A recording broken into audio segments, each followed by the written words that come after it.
জুলাই সনদে স্বাক্ষর করার বিএনপির কোনো ইচ্ছা ছিল না।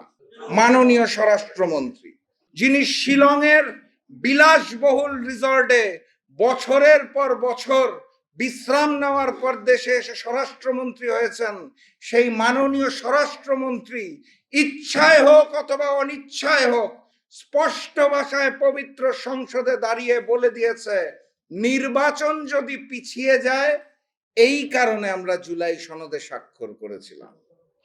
অর্থাৎ উনি স্পষ্ট ভাষায় বলে দিয়েছেন যে জুলাই সনদে স্বাক্ষর করার বিএনপির কোনো ইচ্ছা ছিল না। ওনার এই বক্তব্যের মাধ্যমে প্রমাণ হয়েছে বাংলাদেশের বর্তমান প্রধানমন্ত্রী, মাননীয় প্রধানমন্ত্রী জনাব তারেক রহমান যখন নির্বাচনী প্রচারণায় হ্যাঁ ভোটের পক্ষে ভোট চেয়েছিলেন, উনি তাহলে ওই সময় মিথ্যাচার করেছিলেন।